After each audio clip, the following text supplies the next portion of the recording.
Penahanan ijazah.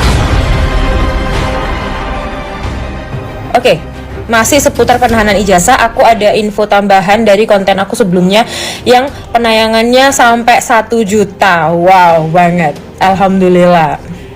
Tapi bukan itu yang aku mau bahas, tapi aku mau menekankan beberapa informasi tambahan dari konten yang waktu itu, yaitu penahanan ijazah memang tidak diatur secara eksplisit atau secara tegas di Undang-Undang Ketenagakerjaan.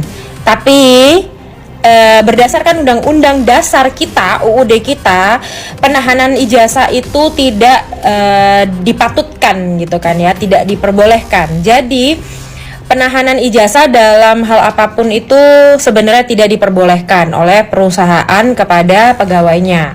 Nah, aku sempat bilang kalau apabila ada perjanjian atau kesepakatan, ya lain lagi.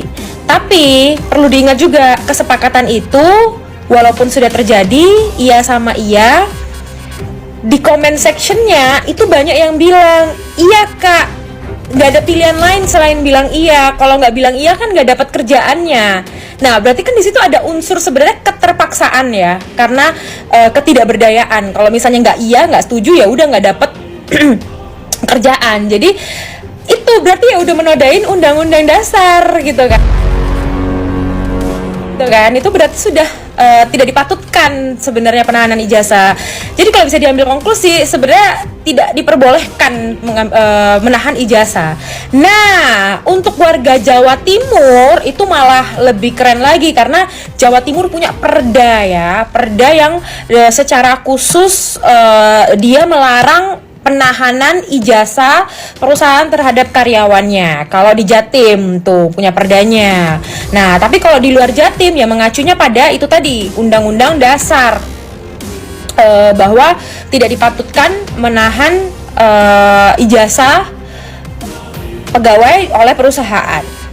Jadi itu tadi ya acuannya, walaupun misalnya di Undang-Undang Ketenagakerjaan tidak diatur secara eksplisit, tapi kalau mengacu kepada Undang-Undang Dasar, ya itu tidak dipatutkan. Walaupun memang ada kesepakatan kedua belah pihak, tapi kalau kesepakatannya itu yang tadi yang banyak dibahas sama teman-teman di komen, bahwa ya iyalah ada kesepakatan, namanya juga ya itu ada unsur keterpaksaan. Kenapa kalau misalnya aku nggak sepakat atau nggak iya, ya aku kehilangan kerjaan itu. Berarti ya memang sebenarnya tidak dipatutkan gitu, karena memang tidak ikhlas gitu kan, tidak ikhlas untuk ditahan ijazahnya.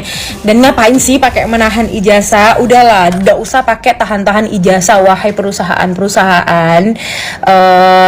Mohon tidak melakukan penahanan ijazah lagi, dan yang sudah-sudah semoga benar-benar bisa diusut dan bisa di stop kasus-kasus penahanan ijazah ini.